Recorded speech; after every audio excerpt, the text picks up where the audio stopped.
Of course இன்றைக்கி one more live streaming நம்ம வந்து எவ்ரி ஃப்ரைடே இது பண்ணுறது உண்டு.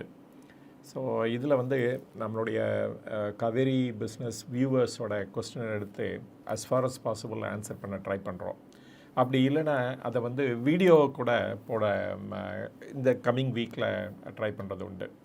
ஸோ இன்றைக்கி வந்து இந்த கொஸ்டின்ஸை பார்க்குறதுக்கு முன்னாடி இன்றைக்கி இந்த வாரத்தோட மார்க்கெட்டு என்ன அப்படிங்கிறத பார்த்தலாம்.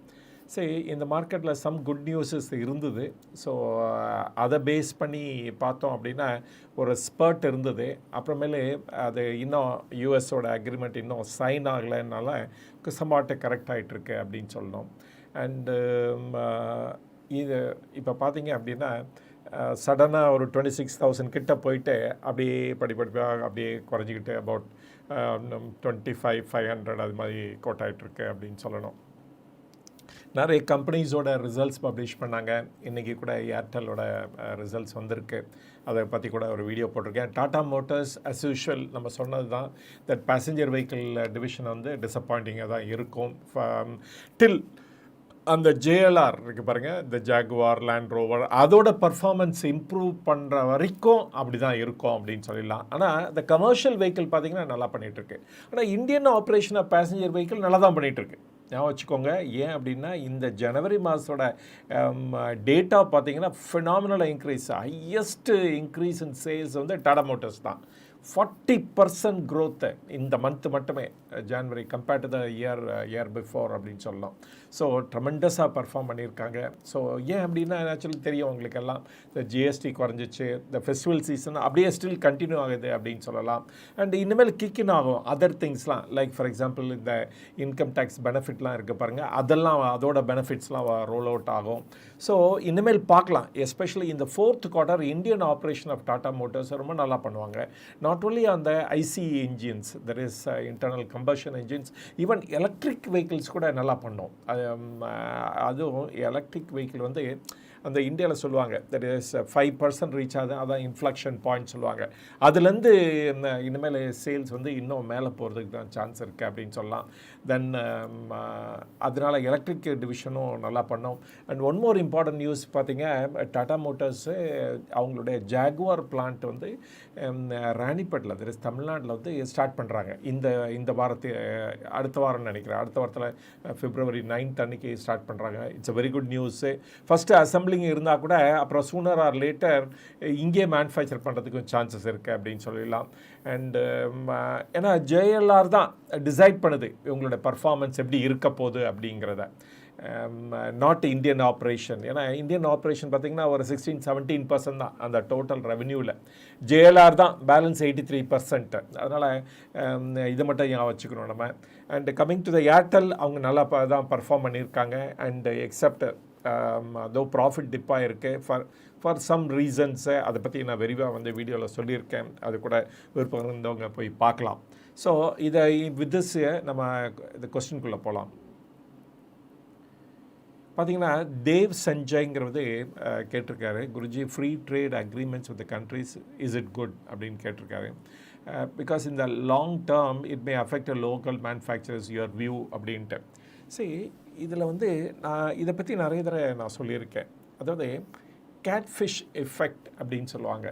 அப்படின்னா என்ன அப்படின்னா, அந்த காலத்துலலாம் ஃபிஷ்ஷிங்காக உள்ளே போகும்போது டீப் சீக்கு போவாங்க. ஒரு 100 kilometers 200 kilometers போகும்போது என்ன பண்ணுவாங்க, அப்போல்லாம் வந்து இந்த ஐஸ்லாம் கிடையாது. அப்போ வந்து சால்ட்டு தான் அந்த ஃபிஷ் பிடிச்சிட்டு வந்த மீன்கள்லாம் சால்ட்டில் தான் போட்டு ஊற வைப்பாங்க, ஏன்னா கெட்டு போயிடக்கூடாது அப்படின்ட்டு.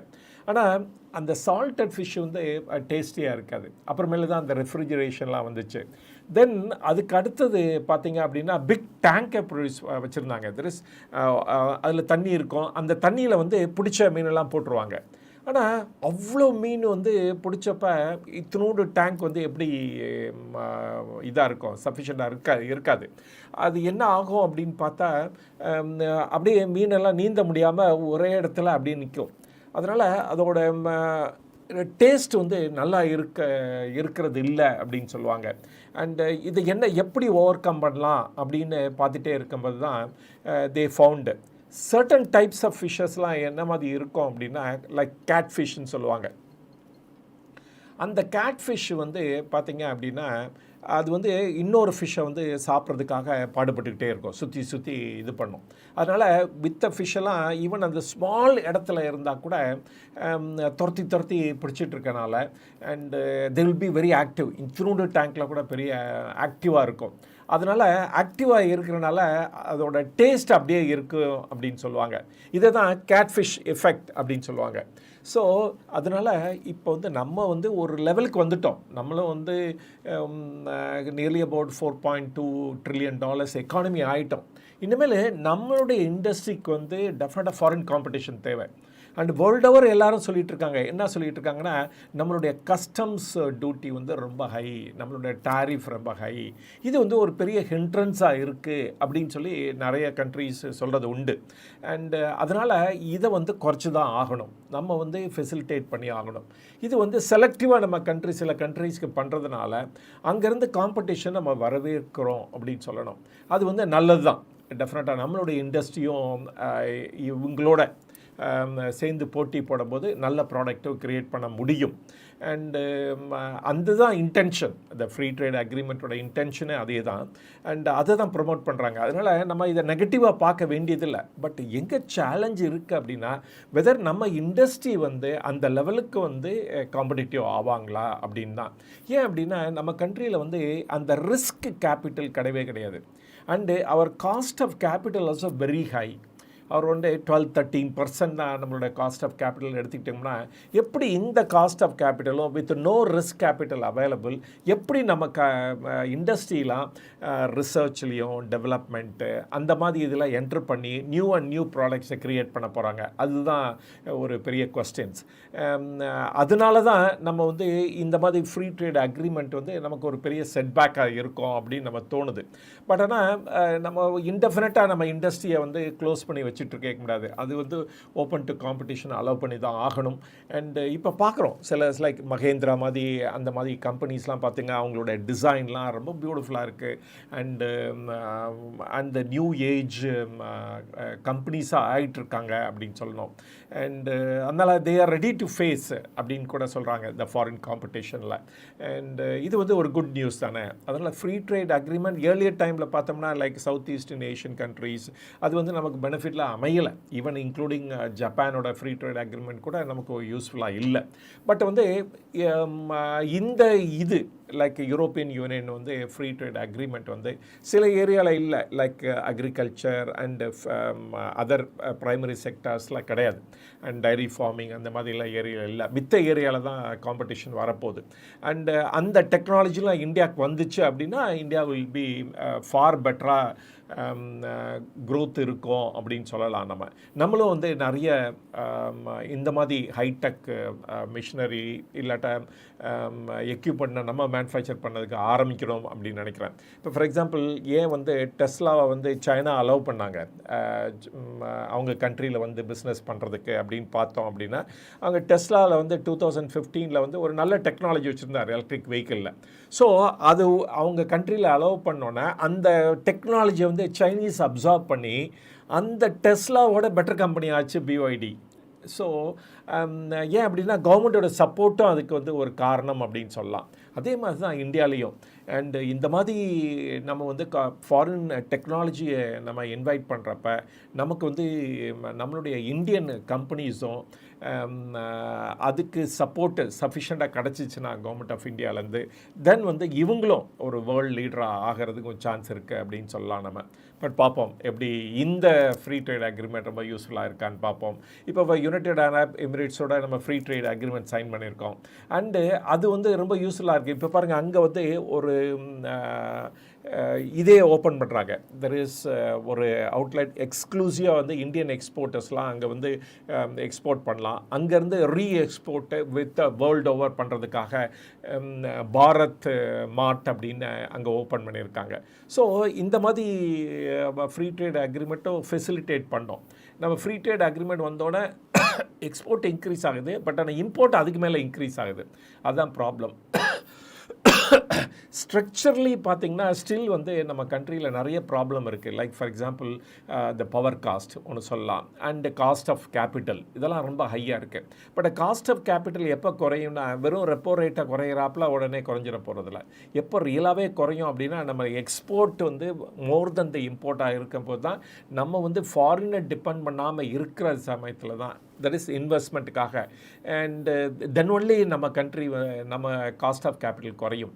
அண்டு அதனால வந்து எக்ஸ்போர்ட் நிறைய பண்ணால் தான் இந்த காஸ்ட் ஆஃப் கேபிட்டலே குறையும். ஸோ அதாவது சிக்கன் ஆர் எக் கான்ட்ரவர்சி தான், எது கேம் ஃபஸ்ட் அப்படின்ட்டு. அதனால் நம்ம நிறைய எக்ஸ்போர்ட் பண்ணோம், அதை வந்து என்ன பண்ணோம் அப்படின்னா த காஸ்ட் ஆஃப் நம்மளுடைய பவரை வந்து ரொம்ப குறைக்கணும். அது குறையும் எப்படின்னா காம்படிஷன் அலோவ் பண்ணிங்கன்னா குறையும்.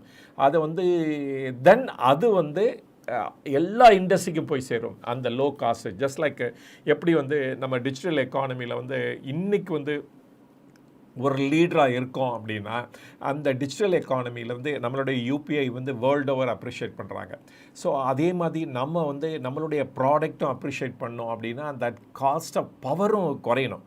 அது எப்படி நடக்கும்னா தென் ப்ரைவேட் செக்டர் வித் கவர்மெண்ட்டோட போட்டி போட ஆரம்பிக்கிறோம் ஆனால் ஃபேர் டேர்ம்ஸில். அண்டு பண்ண ஆரம்பித்தோம் அப்படின்னா டெஃபினட்டாக வந்து இந்த பவர் காஸ்ட்டும் குறையிறதுக்கு சான்சஸ் இருக்குது அப்படின்னு சொல்லலாம் நம்ம. பட் பார்ப்போம் இந்த ஃப்ரீ ட்ரேடாவது நமக்கு பெனிஃபிட் அமையுமா இல்லையா அப்படிங்கிறத. ஹாய் குருஜி அண்ட் கேஎஸ்பிங்கிற வைக்கிறார். Good morning. I think Indian company should come out of the doing a second hand work and IT service and assembling equipment like electronics and electrical items as they are heavily depend அப்படின்னு சொல்கிறாங்க. சரி, நான் இதெல்லாம் correct, இதெல்லாம் wish list தான், நம்ம பண்ணி ஆகணும். அண்டு அதில் இருக்க லீடர்ஸ் வந்து நம்ம ஒன்று சொன்னோம், இந்த கவர்மெண்ட்டோட சப்போர்ட்டு தேவை அப்படின்னு சொன்னோம். இந்த சில கம்பெனிஸ்லாம் கவர்மெண்ட்டோட சப்போர்ட்டே தேவை இல்லை. Like for example the software companies, service கம்பெனிஸ்க்கெலாம் அவங்களாம் sitting with a huge cash reserves. அவங்கெல்லாம் ரைட்டாக பண்ணியிருந்துருக்கலாம். அவங்க வந்து ஒரு லீடர்ஷிப் ரோலை எடுத்திருந்துருக்கலாம் இந்த மாதிரி இன்னோவேஷன் அண்ட் ரிசர்ச் அண்ட் டெவலப்மெண்ட்டில். பட் அதை செய்ய தவறிட்டாங்க. அண்டு அதனால தான் இன்றைக்கி இந்த மாதிரி ப்ராப்ளம்லாம் ஃபேஸ் பண்ணுறோம். இந்த கிளாட், ஏஐ அந்த மாதிரி ப்ராப்ளம்லாம் நம்ம ஃபேஸ் பண்ண வேண்டியது இருக்குது. And so for us electronic industry is concern பார்த்திங்க அப்படின்னா நமக்கு வந்து ஸ்டில் ஸ்க்ரூ ட்ரைவர் டெக்னாலஜியில் அந்த மாஸ்டரியாக இருக்கும். அண்டு அதுலேருந்து இப்போ சில கம்பெனிஸ்லாம் ட்ரை பண்ணுறாங்க. லைக் அந்த டிஸ்பிளே போர்டு, கேமரா அதெல்லாம் வந்து ஜாயின்ட் வெஞ்சர் மூலமாக இந்தியாவிலே பண்ணணும் அப்படின்னு ட்ரை பண்ணுறாங்க. Including batteries and other parts கம்பனன்ட்ஸ்க்கு. அதுக்கு வந்து கவர்மெண்ட் நிறைய சப்போர்ட் பண்ணுறாங்க. மேபி இன் another 5 years 10 yearsல இதிலலாம் அந்த கம்பனன்ட்ஸ் மேனுஃபேக்சரில் வந்து நம்ம வந்து செல்ஃப் ரிலையன்ஸ் ரீச் பண்ணலாம் அப்படின்னு நினைக்கிறேன் நான். பட் பாருங்கள், ஒரு சாதாரண எக்யூப்மெண்ட் லைக் ஏசி மாதிரி இருக்கக்குள்ள கம்ப்ரஸர் கூட நம்ம வந்து இம்போர்ட் பண்ணிகிட்டே இருக்கோம். அண்ட் லுக் அட் த அந்த இதை பாருங்கள். ஸோ அந்த கம்ப்ரஸரும் இப்போ தான் சில கம்பெனிஸ்லாம் ட்ரை பண்ணுறாங்க. நமக்கு டிமாண்டுக்கு தகுந்தாப்பில் ப்ரொடக்ஷன் இல்லை இன் இந்தியா, அதனால் நிறைய இம்போர்ட் பண்ணிகிட்ருக்கோம். ஸோ இந்த மாதிரி எசென்ஷியல் திங் ஃபார் ஏசிக்கு கூட நம்ம இம்போர்ட் பண்ண வேண்டியது இருக்குது. ஸோ நம்ம ஏன் அதை ட்ரை பண்ணுறது இல்லை அப்படின்னா, இப்போ பாருங்கள், இப்போ வந்து ஒரு கம்ப்ரஸர் வந்து இந்தியாவிலே மேனுஃபேக்சர் பண்ணி சேல் பண்ணோம் அப்படின்னு வச்சுக்கோங்களேன். வந்து ஒரு 10,000 ரூபா ஆகுதுன்னு வச்சுக்கோங்களேன். இதே வந்து சைனா வந்து 5,000 ரூபாய்க்கு கொடுக்குறாங்க, இன்க்ளூடிங் இந்த டாக்ஸிஸ் போட்டால் கூட. அப்படின்னா இவங்க யாருமே எஃபர்ட் எடுக்கிறதில்ல 10,000 ரூபாய்க்கு. ஸோ நேச்சுரலி உடனே இந்த 5,000 ரூபா வாங்கிட்டு அசம்பிள் பண்ணி விற்றுறாங்க. இதுதான் நடக்குது எல்லா இதுலேயும், இண்டஸ்ட்ரியில் இது மாதிரி தான் நடக்குது. இதனால தான் காரணம் ஏன் வந்து நம்மளால் வந்து அந்த கம்போனன்ட்ஸ்லாம் இந்தியாவில் மேனுஃபேக்சர் பண்ண முடியல அப்படின்ட்டு. ஏன்னா நம்ம இண்டஸ்ட்ரியும் ஸ்கேலில் திங்க் பண்ண முடியல. அந்த ஸ்கேலில் பெரிய ஸ்கேலில் திங்க் பண்ணணும்னா நம்ம காஸ்ட் ஆஃப் கேபிட்டல் ரொம்ப இம்பார்ட்டன்ட். அந்த காஸ்ட் ஆஃப் கேபிட்டல் குறையணும் அப்படின்னா அகெயின் நம்ம வந்து ஃபாரினரை டிபெண்ட் பண்ணி இருக்கக்கூடாது. நம்மளுடைய அந்த கரண்ட் அக்கௌண்ட் டெபிசிட் இல்லாமல் சர்ப்ளஸில் ரீச் ஆகணும். ஸோ ஒன் ஃபீடிங் த அதர்ன்னு சொல்லணும், அவ்வளோதான். அன்லஸ் வந்து நம்ம எக்ஸ்போர்ட் இன்க்ரீஸ் ஆனால் தான் காஸ்ட் ஆஃப் கேபிட்டல் குறையும். அதர்வைஸ் ஒரு ரீசனபிளாக குறைக்கலாம். But beyond that level like 1%, 2% லெவலுக்கு போகணும் அப்படின்னா then unless we have export surplus அந்த மாதிரி பொசிஷனை ரீச் ஆகுது ரொம்ப டஃப்னு நினைக்கிறேன் நான். ஆனால் ஒரு 10 இயர்ஸில் நிறைய சேஞ்சஸ் வரும். ஏன்னா இந்த ஆர்டிஃபிஷியல் இன்டெலிஜென்ஸ் வரதுனால அண்டு நம்மளும் அதில் நிறைய ஃபோக்கஸ் பண்ண ஆரம்பிச்சிட்டோம். நம்ம இனிமேல் சும்மா இருக்க முடியாது, நம்ம வந்து ஃபாரினரை டிபெண்ட் பண்ணி இருக்க முடியாது அப்படின்ட்டு. அதனால சம் சேஞ்சஸ் வர்றதுக்கு இந்த டிகேட்டில் இருக்க நிறைய சான்சஸ் இருக்குது அப்படின்னு நான் சொல்வேன். நான் do you have any future prospects companies that will do good? See, the future பார்த்தீங்க அப்படின்னா இந்தியா ஃபோக்கஸ்டு கம்பெனிஸ்க்கு நல்ல ஃபியூச்சர் இருக்கும் 100%. அது இதர் இந்த ஷேர் மார்க்கெட் ரிலேட்டடோ லைக் அதர்வைஸ் த டெலிகாம் இதெல்லாம் வந்து மித்த கண்ட்ரிலேருந்து இனிமேல் இங்கே வந்து புதுசாக வந்து போட்டு கம்பீட் பண்ணி சக்சீட் பண்ணவங்கன்னா ரொம்ப டஃப். அதனால் இந்த எக்ஸிஸ்டிங் டெலிகாம் பிளேயர்ஸு அவங்களாம் நல்லா பண்ணுறதுக்கு சான்ஸ் இருக்குது. அந்த ஷேர் மார்க்கெட் ரிலேட்டட் அந்த மாதிரி கம்பெனிஸ்க்கு இப்போ ஃபார்மா கம்பெனிஸ் கூட நிறைய இன்னோவேஷனுக்காக ஒர்க் அவுட் பண்ணுறாங்க. நம்ம பார்த்தோம் இவன் கிளென்மார்க் அந்த மாதிரி கம்பெனிஸோட இந்த ஃபஸ்ட்டு ஃபேஸ் ட்ரையலில் சக்சீட் ஆனோடைய $700 million கொடுத்து வாங்குறதுக்கு ரெடியாக இருக்காங்க. ஸோ அதனால் இந்தியாவும் அந்த லைனில் திங்க் பண்ண ஆரம்பிக்காங்க. இப்போ இந்த ஆர்டிஃபிஷியல் இன்டெலிஜென்ஸ் வர வர இந்த இன்னோவேஷன் ஆஸ்பெக்ட் வந்து இன்னும் ஆக்சலரேட் ஆகும் அப்படின்னு சொல்லலாம் நம்ம. அண்டு இதை எப்படி நம்ம சீஸ் பண்ண போகிறோம், தட் இஸ் அதை கேப்சர் பண்ணி அதுலேருந்து நம்ம ப்ராஃபிட் அடைய போகிறோங்கிறது it all depends on the leadership தான் பொறுத்து இருக்குது. போத் பொலிட்டிக்கலாக இருக்கட்டும் இல்லாட்டா நம்மளுடைய இண்டஸ்ட்ரியல் லீடர்ஸோட கையில் தான் இருக்குது அப்படின்னு சொல்லலாம். சக்தி வேலன், குருஜி இன்ஃப்ரா தீம்னா real estate, infra stocks, real estate to add. இன்ஃப்ரானா எல்லாமே ஈவன் பவர் செக்டார் கூட இன்ஃப்ராஸ்ட்ரக்சர் தான். ஸோ அதனால் ரியல் எஸ்டேட்டு மட்டும் இன்ஃப்ரான்னு சொல்லிட முடியாது. அண்ட் பவர் செக்டார் கூட we can say the infra industry தானே. அது இல்லாமல் மித்ததெல்லாம் வர முடியாது. அதனால் அதெல்லாம் பேஸ் ஆகிடுது. Infra stocks and real estate ஸ்டாக்ஸில் அதில் ரீட் பார்க்கலாம். REIT, all these embassies and mind space, அதே மாதிரி investment trust, India investment trust, இந்த மாதிரி கம்பெனிஸ் வந்து ஒரு லாங் டைம் ஹோல்ட் பண்ண ஆரம்பிச்சிங்க அப்படின்னா இதெல்லாம் வந்து will be a very good small return கொடுத்துட்டே இருக்கும். அதே சமயத்தில் ஒரு கேபிட்டல் அப்ரிசியேஷனுக்கு ஒரு சான்சஸ் இருக்குது அப்படின்னு சொல்லலாம். But otherwise pure infrastructure like L and T அந்த மாதிரி கம்பெனிஸ் வந்து அண்ட் அதெல்லாம் அவங்களுடைய எக்ஸிக்யூஷன் ஸ்கில்லை பொறுத்து தான் இருக்குது. அண்ட் அந்த எக்ஸிக்யூஷன் ஸ்கில் நல்லா இருக்கிறப்ப அந்த கம்பெனிஸ்லாம் நல்லா பண்ணும். பட் ஆனால் ஹைலி லிவரேஜ்டு கம்பெனிஸ் இதெல்லாம் ஹியூஜ் அமௌண்ட் ஆஃப் லோன் இருக்கும், பேமெண்ட்டு நிறைய டிலே ஆகும், நிறைய லிட்டிகேஷன்ஸ் இருக்கும் இந்த கம்பெனிஸ்லாம். ஸோ அதனால் இதெல்லாம் நீங்கள் பார்க்கணும். அதனால் சஸ்டைனபிள் க்ரோத் வந்து இந்த கம்பெனிஸ் வந்து ஒரு ஸ்மால் இன்க்ரிமெண்டல் க்ரோத் தான் பார்க்க முடியும். ஸோ அதனால் வெயிட்டிங் பீரியட் ரொம்ப டூ ஹை, ரொம்ப ஹைலி லீவரேஜ் கம்பெனியாக இருக்கும். ஸோ அதனால் வெரி ஃபியூ பீப்புள் தான் கேன் வித்ஸ்டாண்ட் இந்த மாதிரி நெகட்டிவ்ஸ்லாம் அப்படின்னு சொல்லலாம்.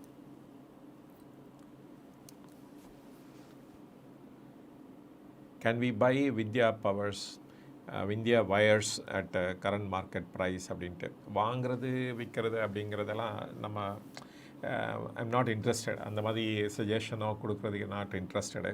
அது மாதிரி சொல்கிறதுக்கு யாருனாலே முடியாது அப்படின்னு சொல்லிடுவேன் நான். இது ஏறும் இறங்கும் அப்படிங்கிறதெல்லாம் அவ்வளோ ஈஸியாக கிடையாது. நம்ம வந்து ஒரு ஜென்ரலாக சொல்லலாம் ஒழிய, பட் வந்து ஒரு பர்டிகுலர் ஸ்டாக் ஏறிடும் நல்லா பர்ஃபார்ம் பண்ணும் அப்படின்னு சொல்கிறதெல்லாம் ரொம்ப டஃப் நினைக்கிறேன்.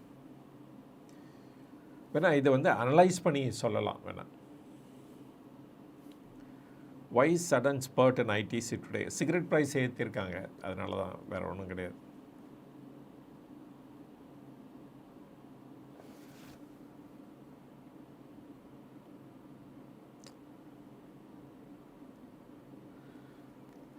அது வந்து ராஜகோபாலன் தேக்கு மடம் அப்படிங்கிற அந்த இதுலேருந்து வந்திருக்கு. ஸோ அடுத்தது வந்து ராம் சுந்தர் 6610 ஜியோ ஐபிஓ என்னாச்சு, எப்போ வரும்? ஐ திங்க் இந்த வருஷம் சொல்லியிருக்காங்க. நம்ம அதுதான் எதிர்பார்க்கலாம். Dev Sanjay, Guruji, which one you prefer?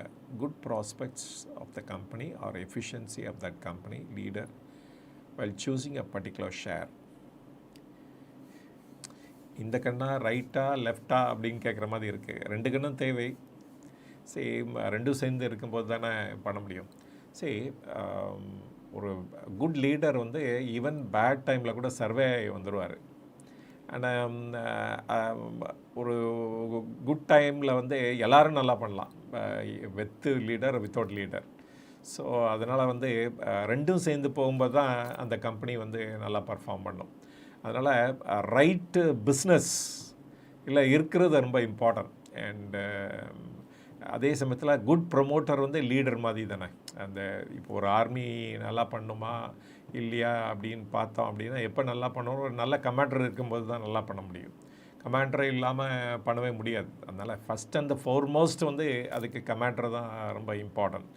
அதுக்கப்புறமேல் தான் அந்த கமாண்டருக்கு ஹெல்ப் பண்ணுற சுற்றி இருக்க பீப்புள் அப்படின்னு சொல்லலாம். அண்டு அதனால் அந்த கமாண்டரு வந்து ரொம்ப இம்பார்ட்டன்ட். அவங்க தானே டிசைட் பண்ணுறாங்க எந்த டைரெக்ஷனில் போகணும், எந்த ஆப்பர்ச்சுனிட்டியை எடுக்கணும் அப்படிங்கிறத டிசைட் பண்ணுறாங்க. அதில் ஃபஸ்ட் அண்ட் ஃபோர்மோஸ்ட் வந்து நம்ம சொல்லலாம், that is the person, the leader or the promoter of the company or the person in charge of the company, the most important. அதுக்கப்புறமேல மித்தவங்களாம் வருவாங்க, மித்த ஆஸ்பெக்ட்ஸ்லாம் பின்னாடி வரும் அப்படின்னு சொல்லலாம். பட் ஆனால் ரெண்டும் சேர்ந்து இருக்கும்போது தான் எக்ஸலண்ட் பர்ஃபார்மன்ஸை கொடுக்க முடியும். Padmapriyam, good evening sir. Jeevanandham, Sonata software பற்றி சொல்லுங்கள். இது வரைக்கும் நான் அந்த கம்பெனியை நான் டீல் பண்ணவே இல்லை. ஸோ பார்க்குறேன் நான். And I make a note of it. Sonata software. Badruddin sir, your view on GAIL India. See, GAIL India பார்த்தீங்க அப்படின்னா, சி ஹைலி ரெகுலேட்டட் இது கம்பெனி. அவங்க வந்து பார்த்திங்கன்னா கேஸ் வந்து அவங்க ஒரு மேஜர் டிஸ்ட்ரிபியூட்டர். கேஸ் ஓஎன்ஜிஎஸ்லேருந்து வாங்கி ஆகணும். அந்த ப்ரைஸ் பார்த்திங்கன்னா இன்டர்நேஷ்னல் ப்ரைஸு. இந்த டிரான்ஸ்மிஷன் லைன் மட்டும்தான் அவங்களுக்கு சொந்தம். அதில் தான் அது கூட என்னென்னா 1/3 ஆஃப் இட் வந்து நீங்கள் வேறு ஒருத்தருக்கு ரிசர்வ் பண்ணி ஆகணும். அண்டு இந்த டேரிஃப் இருக்குது பாருங்கள், அந்த டேரிஃப் யார் டிசைட் பண்ணுவா அப்படின்னா பெட்ரோலியம் ரெகுலேட்டரி போர்டுன்னு ஒன்று இருக்குது. அவங்க தான் அந்த டேரிஃப் ஃபார் டிரான்ஸ்மிஷன் அவங்க தான் டிசைட் பண்ண முடியும். அதனால் இவங்களுடைய பிஸ்னஸில் வந்து காம்படிஷனும் பெரிய லெவலில் கிடையாது இவங்களுக்கு. ஆனால் completely regulated authority, regulated company. அவங்க சொல்கிறத கேட்டாகணும், இவங்க சொல்கிறத கேட்டாகணும் அப்படின்னா இவங்களுக்கு என்ன ப்ரைஸிங் பவர் இருக்குது? ஒன்றுமே கிடையாது. அப்படி இருக்கும்போது இவங்களுடைய பர்ஃபார்மன்ஸ் வந்து ஃபினாமினலாக இருக்க போகிறதே இல்லை. ஆனால் கேஸ் நம்ம இந்தியாவில் வந்து பெரிய லெவலில் அவைலபிளாக இல்லை. ஸோ நம்ம லார்ஜ் குவான்டிட்டி நம்ம இம்போர்ட் தான் பண்ணிகிட்ருக்கோம். அதுவும் அந்த இம்போர்ட்டட் ப்ரைஸ் பார்த்திங்கன்னா ரொம்ப ஹையாக இருக்குது. அண்டு அதனால் இந்த மாதிரி ஹைலி ரெகுலேட்டட் என்டிட்டி இது வந்து கெயில். அப்போ எப்படி வந்து அவங்களால பர்ஃபார்ம் பண்ண முடியும்? ஸோ பெரிய லெவலெலாம் பர்ஃபார்ம் பண்ண முடியாது அப்படின்னு சொல்லிடலாம்.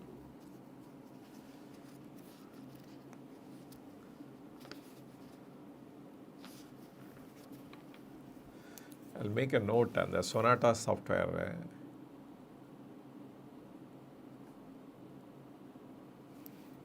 பட் ஆனால் ஐடி கம்பெனிஸ் சச் வந்து எந்த ஃபீல்டில் இருந்தாலும் சொல்கிறேன், அவங்களுக்கு வந்து நெக்ஸ்ட்டு 2-3 குவார்ட்டர்ஸ் வந்து பேட் குவார்ட்டர் தான் 100%. அவங்க வந்து இந்த ஏஐயில் இன்வெஸ்ட் பண்ணி அவங்களும் ஒரு டூல், ஒரு ரிமார்க்கபிளாக அதில் அண்டர்ஸ்டாண்ட் பண்ணி அதை யூஸ் பண்ண ஆரம்பித்தா தான் அவங்க சக்சீட் பண்ணுவாங்க. எல்லோரும் ட்ரை பண்ணிகிட்ருப்பாங்க. அந்த 2-3 குவார்ட்டர்ஸுக்கு அப்புறம் என்ன ஆகும் அப்படின்னா டெஃபினட்டாக அவங்களோட ரெவென்யூ இன்க்ரீஸ் ஆகும், அந்த ப்ரொடக்டிவிட்டினால் கெயின் கிடைக்கும். ஆனால் ஒன்று மட்டும் யோசிச்சுக்கோங்க, அந்த கம்பெனியில் வேலை பார்க்குறவங்களுக்கெல்லாம் பெரிய டேஞ்சர் தான். நேற்றே அந்த போட்ட வீடியோவில் சொல்லிட்டேன், எல்லாமே big in danger. And losing job வந்து ரொம்ப கிரேட் பாசிபிலிட்டின்னு நேற்று மட்டும் போடலைங்க, 1 இயர் பேக்காக இதை சொல்லிட்டேன் நான் இதை பற்றி. ஸோ அந்த வீடியோ கூட காவேரி பிஸ்னஸ் இருக்குது, காவேரி நியூஸ்லேயும் இருக்குது, போய் யார் வேணால் பார்க்கலாம் அந்த இது.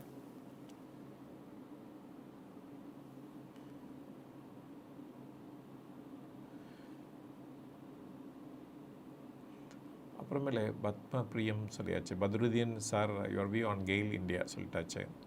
அப்புறம் Krishnakumar Somu 4200. Hi Guruji, welcome to you. Please share your advice on beginner investor. Can we invest in Nifty 50 index or to get at least 10 10% income per year. So இந்த மாதிரி ஃபிக்ஸ்லாம் பண்ண முடியாது. எனக்கு 10% ரிட்டர்ன் வேணும் அப்படின்லாம் ஃபிக்ஸ் பண்ண முடியாது. ஆனால் நீங்கள் சொன்ன அப்ரோச் கரெக்டாக இருக்குது. நிஃப்டி 50 அந்த மாதிரி ETF போய் இன்வெஸ்ட் பண்ணலாம். நிஃப்டி 50 இல்லாட்டா நிஃப்டி 100 இல்லாட்டா அந்த மாதிரி இது இல்லாட்டா தீம் பேஸ்டு இது அந்த மாதிரி இதில் இன்வெஸ்ட் பண்ணலாம். இப்போ வந்து பார்த்திங்க அப்படின்னா பேங்க் வந்து நல்லா பண்ணிகிட்ருக்கு, நல்லா பண்ணுவாங்க. இந்த இயர் ஃபுல்லாக பார்க்கலாம், 27லேயும் பார்க்கலாம். அதனால் அந்த மாதிரி ரிலேட்டட் இண்டெக்ஸ் எடுத்து பண்ணலாம். ஆனால் லிக்விடிட்டி இருக்கணும் அதில், அது மட்டும் பார்த்துக்கோங்க. அண்ட் எக்ஸ்பென்ஸ் ரேஷியோ ரொம்ப லோவாக இருக்கிற இதை எடுத்து நீங்கள் வாங்கிக்கலாம். அது will give based on the அந்த இண்டெக்ஸ் எப்படி பர்ஃபார்ம் பண்ணுதோ அதை பேஸ் பண்ணி கொடுக்கும். மேபி 8% இருக்கலாம், மேபி 15% இருக்கலாம். அதனால் அதை கரெக்டாக சொல்ல முடியாது. ஸோ நீங்கள் பிகினராக இருக்கிறனால ஃபஸ்ட்டு இந்த மாதிரி ETF என்டர் பண்ணி இன்வெஸ்ட் பண்ண ஆரம்பித்து அப்புறம் அந்த ETF என்னென்ன மாதிரி கம்பெனிஸ் இருக்குது அதிலெல்லாம் ஸ்டடி பண்ண ஆரம்பிச்சிங்க அப்படின்னா தென் வந்து அப்புறமேல வந்து நீங்கள் இதில் இன்வெஸ்ட் பண்ண ஆரம்பிக்கலாம் ஷேரில். அது வந்து ஒரு குட் வே. உங்களோட அப்ரோச் நல்லா இருக்குது, அதே ஃபாலோ பண்ணுங்கள். அண்டு அதே சமயத்தில் நீங்கள் வந்து கண்டிப்பாக விட்டுறக்கூடாது. அட்லீஸ்ட் ஒரு 1 to 2 hours டெய்லி ஸ்பெண்ட் பண்ணணும். ஸ்பெண்ட் பண்ணி படிக்க ஆரம்பிச்சிங்க அப்படின்னா ஒரு 4-5 இயர்ஸில் வந்து ட்ரெமெண்டஸ் கான்ஃபிடன்ஸ் வந்துடும் இன்வெஸ்ட் பண்ணுறதுக்கு. அதுக்கு முன்னாடி வந்து இந்த ETF அந்த மாதிரி இதில் கெயின் பண்ணிக்கோங்க, எக்ஸ்பீரியன்ஸ் கெயின் பண்ணி எப்படி ஷேர் மார்க்கெட் பிஹேவ் பண்ணுது அப்படிங்கிறத தெரிஞ்சுக்கோங்க. அது வந்து ரைட் அப்ரோச் அப்படின்னு நினைக்கிறேன் நான். TCS நவ் பை பண்ணலாமா? அதான் அந்த டெக் ஸ்டாக்ஸை பற்றி நான் சொல்லிட்டேனே, 2 to 3 quarters வரைக்கும் இவங்களோட பர்ஃபார்மன்ஸ் பேடாக தான் இருக்கும். அப்புறமேல இவங்களாம் ப்ராப்ளத்துலேருந்து வெளியே வந்துடுவாங்க. ஏஐ அடாப்ட் பண்ணிடுவாங்க அண்ட் ப்ரொடக்டிவிட்டி கெயின் வர ஆரம்பிச்சிடும். அதனால் வந்து இவங்களுடைய க்ரோத் பார்த்துக்கு சான்ஸ் இருக்குது on the net profit side அப்படின்னு சொல்லலாம். அதே மாதிரி மார்ஜினும் அவங்களால மெயின்டைன் பண்ண முடியும். பட் ஆனால் இவங்களோட அல்டிமேட் க்ரோத் எங்கே இருக்குது அப்படின்னா அன்லஸ் இவங்க வந்து நிறைய இன்வெஸ்ட் பண்ணி இந்த லேட்டஸ்ட் டெக்னாலஜியில் இன்வெஸ்ட் பண்ணி அதில் தான் இவங்க வந்து டிஃப்ரென்ஸு க்ரியேட் பண்ணணும். அப்போ தான் வந்து இவங்களுடைய க்ரோத் வந்து ட்ரெமெண்டஸாக இருக்கும். அப்படி இல்லை அப்படின்னா இதுவும் ஒரு சாஃப்ட்வேர் கம்பெனி அப்படின்னு ஆயிடுவாங்க இன் ஃபியூச்சரில்.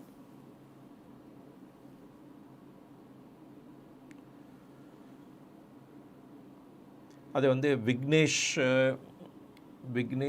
இட்ஸ் ஃபோட்டோகிராஃபியா? Okay, it's photography. ஓகே.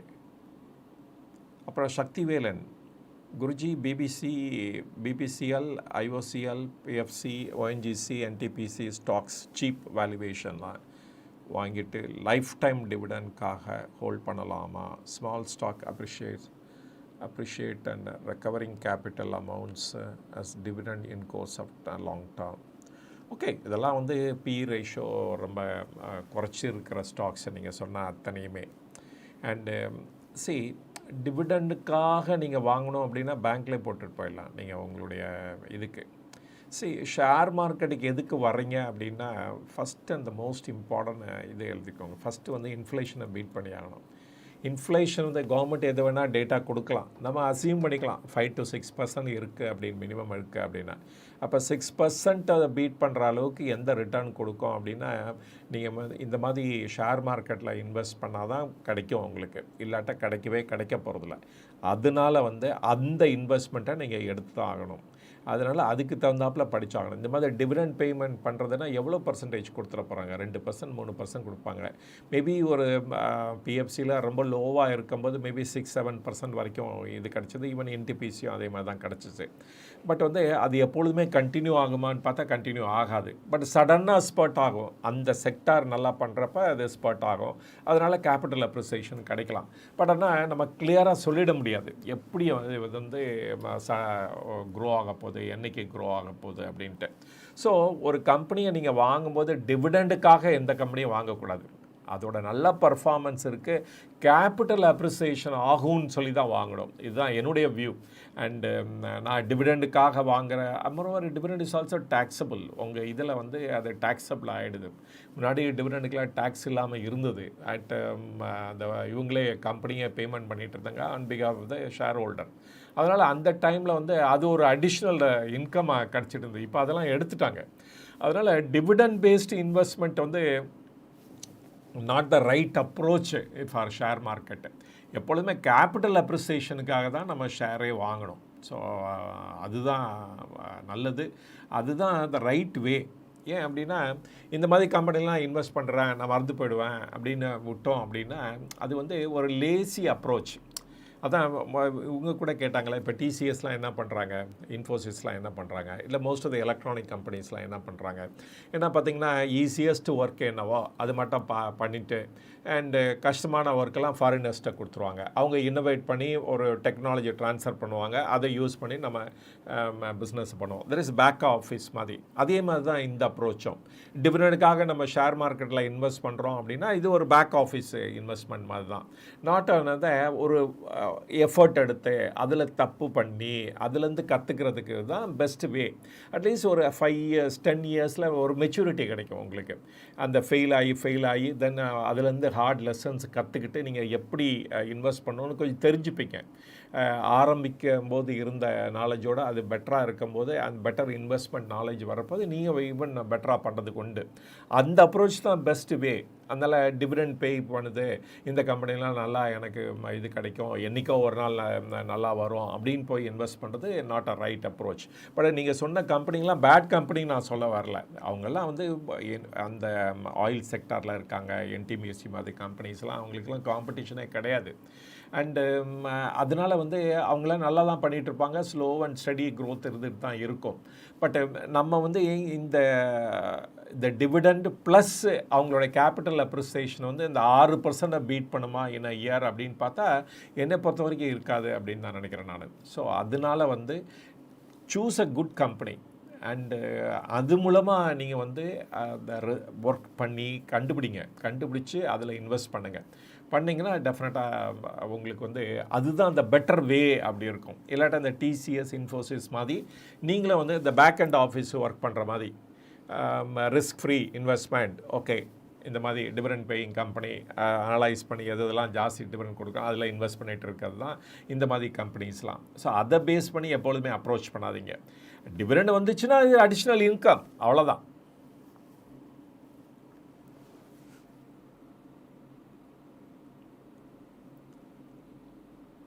அந்த கொஸ்டின் வந்து சக்திவேலன் கொடுத்துருக்காரு. அப்புறமேல பத்ம பிரியம் 3848, silver gold ratio is now around 66%. It seems like baseline. What is your perspective on investing in silver right now, and what is your perspective on investing in both silver and gold in the long term? சில்வரை பற்றி ஜாஸ்தி பேச வேணாம் நம்ம. Gold வந்து gold and silver ரெண்டுமே ஒரு asset அலோகேஷனுக்கு நம்ம use பண்ணிக்கலாம், அவ்வளோதான். அண்டு அது வந்து அன்சர்டன்ட்டி நிறைய இருக்கிறப்ப கோல்டு விலை ஏறும். இப்போ வந்து அன்சர்டன்ட்டி நிறைய இருக்குது, அது கம்ப்ளீட்டாக நம்ம விட்டு போகலை அண்ட் விலகலைன்னு சொல்லலாம். அதனால் வந்து கோல்டுக்கு இது இருக்குது. பட் த லேட்டஸ்ட் ரிப்போர்ட் என்ன தெரியுமா சொல்லுது, 2025 வந்து 880 tons தான் சென்ட்ரல் பேங்க் வாங்கியிருக்காங்க. அதுக்கு முந்தின 3 yearsலையும் பார்த்தீங்கன்னா 1000 tons அண்ட் அபவ் தான் வாங்கியிருக்காங்க சென்ட்ரல் பேங்க்ஸ் எல்லாம். அண்டு அதனால் வந்து தெர் இஸ் ஒன் ஸ்லோ இது பர்ச்சேஸு வர ஆரம்பிச்சிட்டு யார்கிட்டருந்து அப்படின்னு பார்த்தீங்கன்னா இந்த சென்ட்ரல் பேங்க்லேருந்து. ஏன்னா அவங்கக்கிட்ட ஹியூஜ் அமௌண்ட் ஆஃப் மணி இருக்குது, அதனால் நிறைய வாங்கலாம். அதனால வந்து இந்த ப்ரைஸும் மேலே போயிட்டே இருக்குது. அண்டு லாஸ்ட் இயரோட டிமாண்ட் பார்த்திங்கன்னா நீங்களே 5000 tons ஆஃப் கோல்டு. இதை பற்றி கூட ஒரு நாளைக்கு ஒரு வீடியோ வருது, நீங்கள் கூட பார்த்துக்கலாம். அண்டு இந்த 5000 tons ஆஃப் கோல்டு வந்து 2025 இதாக இருக்குது. ஸோ ETF வந்து ஒரு பிக்கஸ்ட் ஏரியா அண்ட் எல்லோரும் இன்வெஸ்ட் பண்ணிகிட்டே இருந்தாங்க அப்படின்னு சொல்லணும். அதனால் பிக்கஸ்ட் டிமாண்ட் வந்து 2025 எங்கேருந்து வந்துச்சு அப்படின்னா சென்ட்ரல் பேங்க்லேருந்து வரவே இல்லை. எங்கேருந்து வந்துச்சு அப்படின்னா ETFலேருந்து வந்திருக்கு. ஏன்னா ETF வந்து ஃபிசிக்கல் கோல்டு மெயின்டைன் பண்ணோம். அண்ட் இப்போ கூட பார்க்கலாம், நீங்கள் ரீசெண்டாக ஒரு 4-5 days வந்து டைம்ஸ் ஆஃப் இந்தியாவில் பெரிய ஃபுல் பேஜ் அட்வர்டைஸ்மெண்ட் நிப்பான் ETF கோல்டு ETF வந்து அட்வர்டைஸ்மெண்ட் பண்ணிகிட்டே இருக்காங்க. என்ன அப்படின்னா, நாங்கள் வந்து ஃபிசிக்கல் கோல்டு மெயின்டைன் பண்ணுறோம், எவ்வளோ இடிஎஃப் இருக்கோ ஆர்டரு அதுக்கு தகுந்தாப்பில் அசெட் மேனேஜ்மெண்ட் தகுந்தாப்பில் நாங்கள் ஃபிசிக்கல் கோல்டு மெயின்டைன் பண்ணுறோன்ட்டு பெரிய லெவலில் அட்வர்டைஸ்மெண்ட் பண்ணிகிட்ருக்காங்க. ஸோ அதனால் 2025 ரிமெம்பர்டு என்ன அப்படின்னா, இந்த டிமாண்டு ஃபார் கோல்டு வந்து சென்ட்ரல் பேங்க்லேருந்து வரல of throughout the world, but வந்து இடிஎஃப் கம்பெனிஸ்லேருந்து தான் வந்துட்டுருக்கு. ஸோ அதனால் வந்து ஒரு சமாட்டு வந்து குறைய ஆரம்பிச்சிருச்சு டிமாண்ட் ஃபார் கோல்டு அப்படின்னு சொல்லலாம். ஏன் கோல்டு போய் வாங்கினாங்க? கோல்டை போய் வாங்கினதுக்கு காரணம் என்னென்னா, அந்த ட்ரெஷரி பாண்டு, யூஎஸோட ட்ரெஷரி பாண்டு மேலே இருந்த நம்பிக்கை போக ஆரம்பிச்சிச்சு. ஸோ அதனாலே வந்து நிறைய கோல்டு வாங்கிட்டு இருந்தாங்க. அதனால் ப்ரைஸு மேலே போச்சு. அந்த நம்பிக்கை போனதுக்கு காரணம் என்ன அப்படின்னா, பிரசிடெண்ட் டொனால்ட் ட்ரம்ப்பும் அண்டு ஜெரோம் பாலுக்கும் உள்ள ஃபைட்டுனால ஆச்சு. ஏன்னா ஒரு இண்டிபெண்ட் ரெகுலேட்டர் அவரோட பவரை வந்து குறைக்கிற அளவுக்கு ட்ரம்ப் பேசினார், செய்யவும் செஞ்சார். அண்டு அதனால வந்து அந்த ட்ரஸ்ட்டு பிரேக் ஆகணுன்னா தென் கோல்டு அண்ட் சில்வர் மேலே போக ஆரம்பிச்சிச்சு. கோல்டு மேலே போனனால சில்வர் மேலே போக ஆரம்பிச்சிச்சு.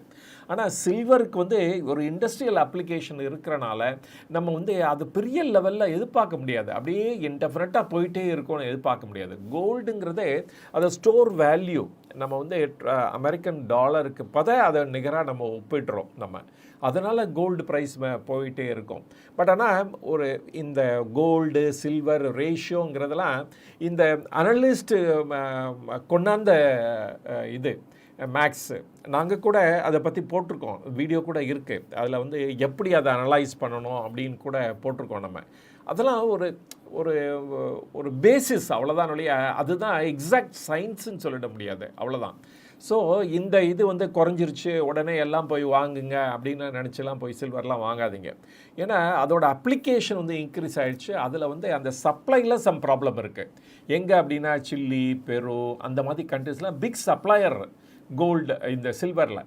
அங்கே வந்து அந்த மைனிங் ப்ராப்ளம் இல்லாட்டா அதர் டெஸ்பேச்சஸ் ப்ராப்ளம் அதெல்லாம் இருக்கிறனால அந்த ப்ராப்ளம் வந்துச்சு. இதோட என்ன பண்ணிட்டாங்க, சைனா கூட அவங்க தான் பிக் ரிஃபைனர்ஸ் இந்த இதுக்கெலாம் சில்வருக்கு.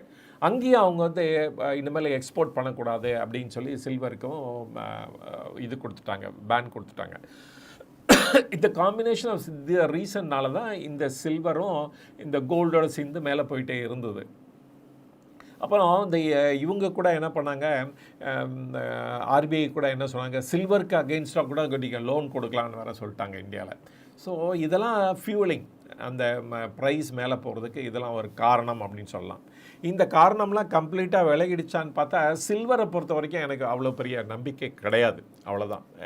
லைக் கோல்டு மாதிரி கோல்டு வந்து நம்ம சொல்லலாம், ஏன்னா அது ஸ்டோர் வேல்யூவாக இருக்கிறனால நம்மளுடைய பார்த்தீங்க அப்படின்னா நம்மளோட ட்ரெடிஷனும் அந்த கோல்டு மேலே நிறைய நம்பிக்கை உண்டு. இந்தியாவில் நிறைய பேர் இன்வைட் பண்ணவங்கெல்லாம் எல்லாருமே இந்த கோல்டை நோக்கி தான் வந்தாங்க. ஸோ அதனால் அந்த லெவலுக்கு தௌசண்ட்ஸ் ஆஃப் இயர்ஸ் வந்து நமக்கு வந்து அந்த கோல்டு மேலே ஒரு பெரிய ஆசை, லவ் ஆர் பேஷன் எது வேணால் சொல்லிக்கலாம் நம்ம. ஸோ அதனால் வந்து இந்த கோல்டு வந்து ஒரு ஸ்டோர் வேல்யூவாக இருக்க போது இந்தியாவை பொறுத்த வரைக்கும். அண்டு அதோட க்ரோத்தும் அண்டு ஒரு 1 இயர் இல்லைன்னா கூட 2-3 வருஷம் கழித்து திருப்பி அது மேலே போக ஆரம்பிச்சுன்னா இந்த 1 இயர் 2 இயர்ஸ் விட்டதெல்லாம் அதை பிடிச்சிரும் அது. ஸோ அந்த மாதிரி தான் இருக்குது. ஸோ இதுதான் ஞாபகம் வச்சுக்கோங்க. இப்போ வந்து சென்ட்ரல் பேங்க்கு வாங்குறது நிறுத்திட்டாங்க, அண்டு இந்த லெவலுக்கு வாங்குறது நிறுத்திட்டாங்க. அண்டு ஸோ அதனால் அந்த ஒரு சோர்ஸ் வந்து கட்டையில் ஆகிடும் ஃப்யூச்சரில். ஸோ அதனால் நான் வச்சுக்கோங்க, இதே லெவலுக்கு க்ரோத் இருக்குமா இன் 26 இட் செல்ஃப் அப்படின்னா எனக்கு வந்து doubt on that. But gold வச்சுருந்தீங்க அப்படின்னா ப்ராஃபிட் இருந்துன்னா புக் பண்ணிவிடுங்க, அதுதான் நான் நினைக்கிறேன். அதே மாதிரி சில்வரும் அதே மாதிரி தான். அண்டு ஃபர்தராக இந்த டைமில் நீங்கள் வாங்குறது அட்வைசபிளான்னு பார்த்தோம் அப்படின்னா நாட் அட்வைசபிள் அப்படின்னு தான் நினைக்கிறேன் நான். அண்டு ஏன்னா பராப்ஸ் இதுதான் பீக்காக கூட இருக்கிறதுக்கு சான்ஸ் இருக்குது அப்படின்னு சொல்லுவேன் நான். அதனால தான் நான் போட்ட ஒரு வீடியோவில் கூட சொல்லியிருந்தேன், $5,500 இந்த வருஷம் எண்டில் போய் வரும் அப்படின்னு சொன்னேன். ஆனால் பார்த்தீங்கன்னா சொல்லி 2 நாள்லேயே அது $5,500 போச்சு. நான் சொல்கிறப்ப $5,000 இருந்தது. ஸோ அதனால் வந்து அது போயிட்டு அப்புறம் கரெக்டாகி 4.8 அது மாதிரி கோட்டாயிட்ருக்கு நான். ஸோ இதுதான் இந்த ரிலேஷன்ஷிப் அதெல்லாம் வந்து இந்த அனலிஸ்ட் பண்ணுற ட்ரிக்ஸு தான், இது சில்வரை வாங்க தூண்டுற ட்ரிக்ஸு தான். அதனால் you don't have to fall for it. ஆனால் அந்த மேக்ஸ்லாம் என்னன்னு தெரிஞ்சு வச்சுக்கலாம், அதில் ஒன்றும் டவுட்டே கிடையாது. பட் வந்து இந்த விலை கொடுத்து வாங்குறது ரைட்டா அப்படிங்கிறது ஒரு பெரிய கொஸ்டின் மார்க் இந்த டைம் அப்படின்னு. பட் இந்தியாவை பொறுத்த வரைக்கும் கோல்டு ஏறினது தான், ஒரு ஸ்மால் கரெக்ஷன் இருக்கும். ஏன் அப்படின்னா நம்ம ரூபா வந்து எப்படியும் அஷ்யூர்டாக சொல்லலாம் 3 to 4% டிப்ரிஷியேட் ஆகிட்டே இருக்கும் வருஷத்துக்கு. அப்போ அதனால வந்து இந்த ப்ரைஸ் வந்து இன்டர்நேஷ்னல் மார்க்கெட்டில் ஹெவியாக குறைஞ்சா கூட இந்தியாவில் குறையாது. ஸோ அதனால் இந்த ரூபா வந்து டிப்ரிஷியேட் ஆகிட்டே இருக்கிறனால அது குறைய தான், அது வந்து ஏறிட்டே தான் போகும் அப்படின்னு சொல்லுவேன் நான்.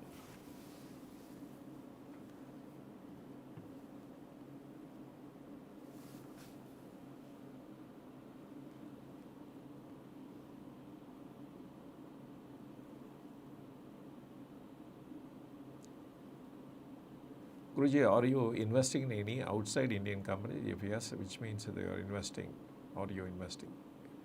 If no, it's not good to invest via mutual fund and ETF.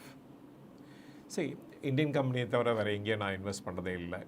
And பரவாயில்ல, நீங்கள் இன்வெஸ்ட் பண்ணலாம் த்ரூ மியூச்சுவல் ஃபண்டு, அது மூலமாக இந்த கிஃப்ட் சிட்டிலாம் இருக்குது, அதெல்லாம் பாசிபிலிட்டி இருக்குது. ஆனால் இப்போ வந்து அந்த மியூச்சுவல் ஃபண்டெல்லாம் நிறைய இன்வெஸ்ட் பண்ணிட்டாங்க. அபவுட் $7 billion ஏதோ டார்கெட்டு அது இன்வெஸ்ட் பண்ணிட்டாங்க. வெதர் ஒரு ஓப்பனிங் இருக்குமா என்னன்னு தெரியல. பட் இந்தியாவை மாஸ்டர் பண்ணுங்கள் பிஃபோர் ஃபாரினில் போய் இன்வெஸ்ட் பண்ணுறதோட அப்படின்னு தான் சொல்வேன் நான். பட் வந்து டைவர்சிஃபிகேஷன் பண்ணி தான் ஆகணும்னு நினச்சிங்க அப்படின்னா நீங்கள் போய் அதில் இன்வெஸ்ட் பண்ணலாம்.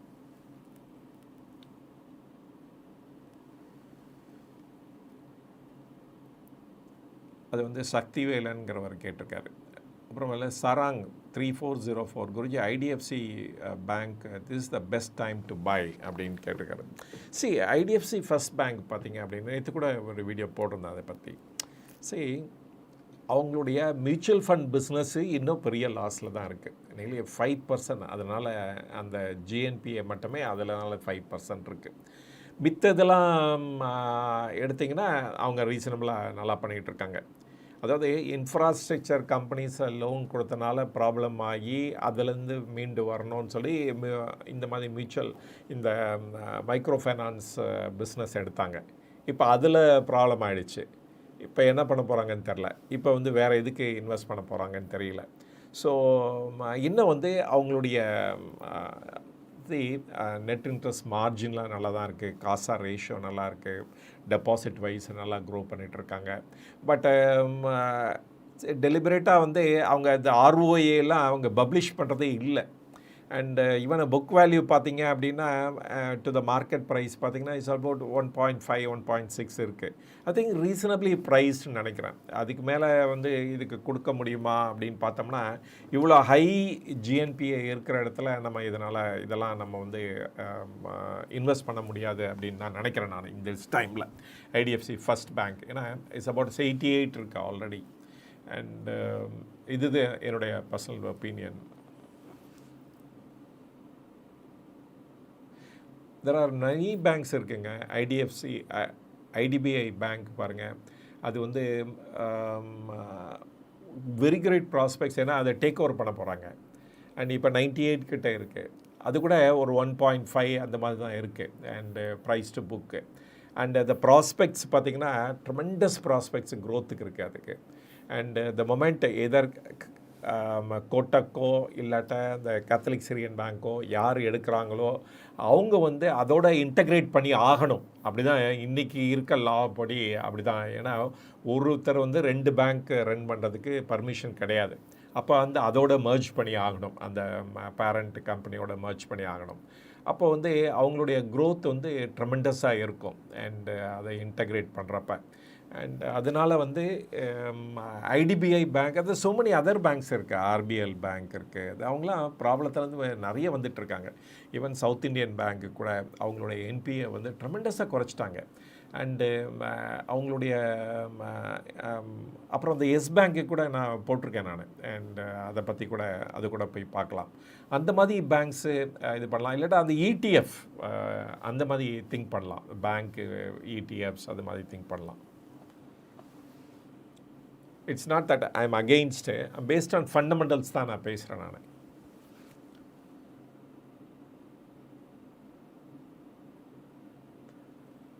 money and co-finance. Sir, I purchase shares, how much profit reached, then I exit the shares. If long-term many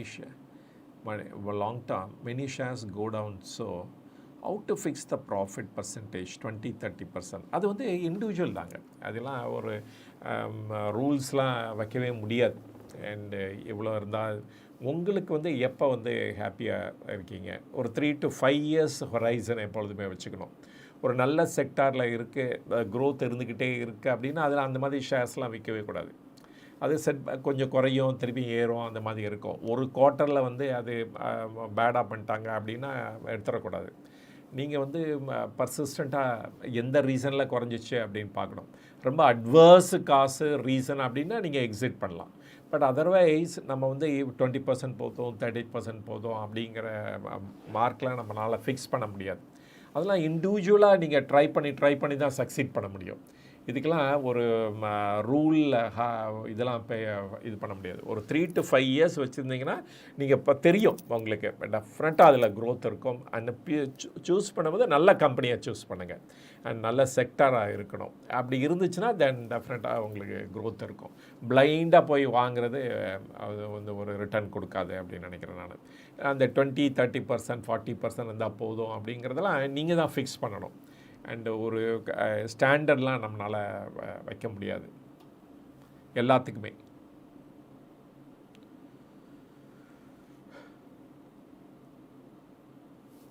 அப்புறம் அவரே மணியன் இன்னொரு 2-3 கொஸ்டின் எடுத்துகிட்டு முடிச்சுக்கலாம் இன்றைக்கி. ஆல்மோஸ்ட் 45 minutes ஆக போகுது.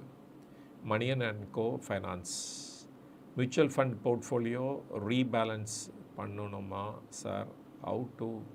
ஹவு த ரீபேலன்ஸ் இந்த மியூச்சுவல் ஃபண்ட்? நார்மலி அந்த மியூச்சுவல் ஃபண்ட் பற்றி நான் டீல் பண்ணுறதில்ல, ஏன்னா என்னோடய இன்வெஸ்ட்மெண்ட் அதில் கிடையாது. அண்டு எப்பொழுதுமே அதான் அந்த 3-5 years அந்த மாதிரி பீரியட், இல்லாட்டா மார்க்கெட் வந்து ரொம்ப ஓவர் ஹீட் ஆகிடுது, உங்களுக்கு நல்ல ப்ராஃபிட் இருக்குது அப்படின்னு பார்க்குறப்ப இந்த ரீபேலன்ஸ் பண்ணுறது ஒன்றும் தப்பு கிடையாது.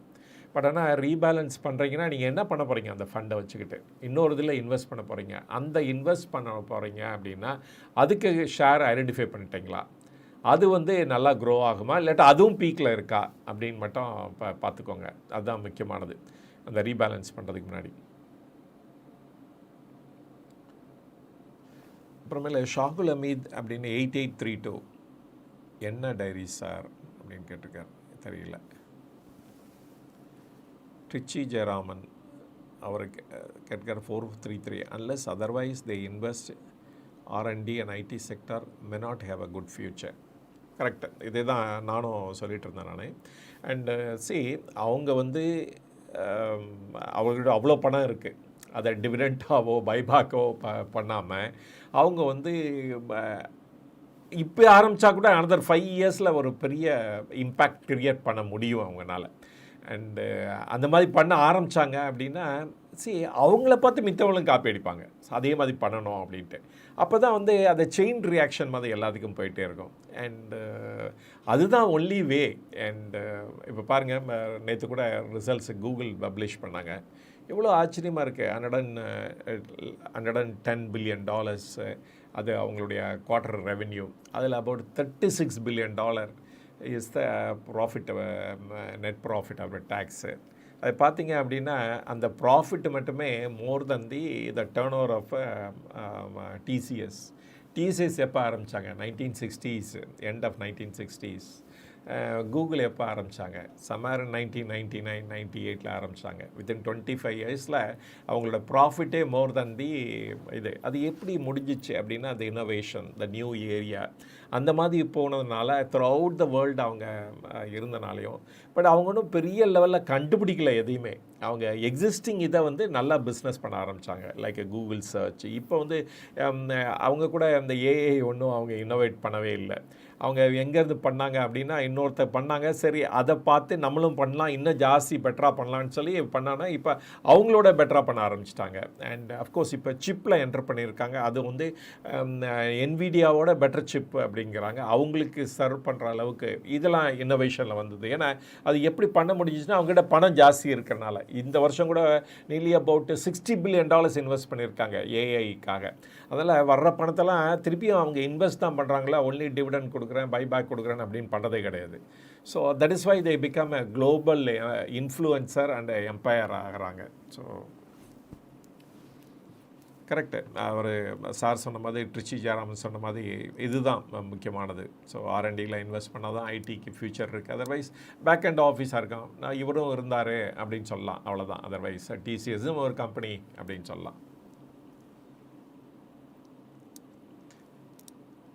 இல்லாட்டா இந்த மாதிரி கம்பெனிஸ்லாம் இந்த ஹிந்துஸ்தான் மோட்டார்ஸ் மாதிரி ஆகிடும். Sooner R later another 10 years டைமில் இந்த ஐடி கம்பெனிஸ்லாம் இந்த ஏஐயில் அவங்க வந்து ஒரு பெரிய மார்க் பண்ணி ஆகணும். புதுசாக ஏதாவது ஒன்று கண்டுபிடிக்கணும், ஏதாவது ஒன்று செயல்படுத்தணும். அப்போ தான். அதர்வைஸ் என்ன ஆகும் அப்படின்னா அவங்களாம் இந்த இதில் ஸ்வெப்டவே அப்படியே. பிரபா என் 1C, please say about Exide Industries, can I buy a swing trade?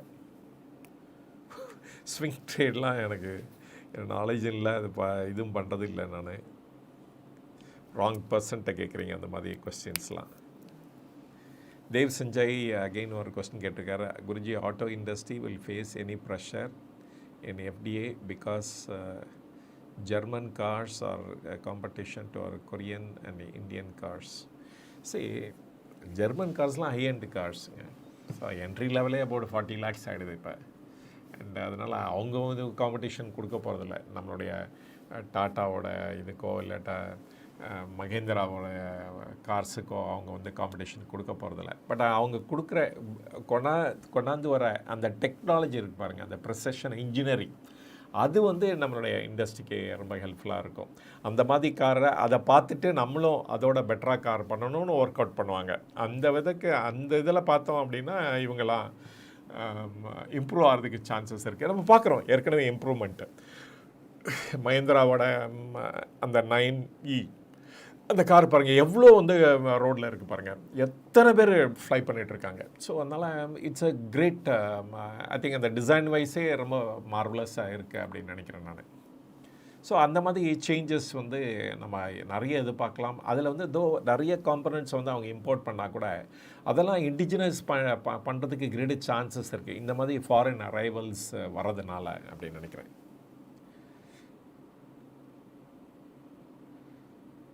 இன்னும் நிறைய கொஸ்டின் இருக்குது. ஏ ஃபார் அசட்டு, அப்புறமேலே லிண்டாலாஷா ஹை சார்னு கொடுத்துருக்காரு. ஓலா எலக்ட்ரிக் ப்ராடக்ட், சக்தி பிஇஎஸ் வியூ, அப்புறம் கேஃபின் டெக்னாலஜி ஸ்டாக் லாஸில் இருக்குது, இப்போ பண்ணுறது எந்த விதத்தில் ஹெல்ப் ஆகும். சரி, ஸ்டாக் மார்க்கெட் ரிலேட்டட் இது, அதனால் வந்து இதெல்லாம் வந்து இவங்கள விட்டால் ஆள் இல்லைங்க, வேறு யாரும் அவ்வளோ ஈஸியாக என்ட்ரு பண்ணவும் முடியாது. அதனால் ஹோல்ட் இட், வேறு எதை பண்ண முடியாது எதுவுமே. அக்யூஎஸ் ஸ்டாக் பற்றி சொல்லுங்கள். ஓகே, கேஃபின் டெக்னாலஜி ஸ்டாக் பற்றி சொல்லுங்கள். அது வேணால் அது பண்ணலாம், லேட்டஸ்ட் ரிசல்ட்ஸ் பேஸ் பண்ணி அதை போடலாம். கேஃபின் make a note of it. புதும் சார், வேறு டாபிக் வாங்க சார். சரி, ஓகே. சத்யா, என்ன குருஜி, என்ன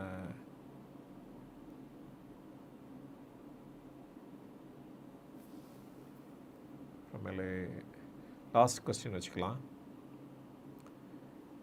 Eswaramoorthy 8257, respected sir, please advise me for the shares of IEX, Indian energy exchange. அதான் ஏற்கனவே இந்த ஹைலி ரெகுலேட்டட் கம்பெனிஸ் பற்றி நான் கெயில் பற்றி சொல்லிகிட்டு இருந்தேன். அதே மாதிரி தான் இந்த ஐஎக்ஸும் பார்த்தீங்க அப்படின்னா, இந்த பர்ஃபார்மன்ஸை பொறுத்த வரைக்கும் இந்த கம்பெனியை யாருமே பீட் பண்ண முடியாது அப்படின்னு சொல்லிடலாம்.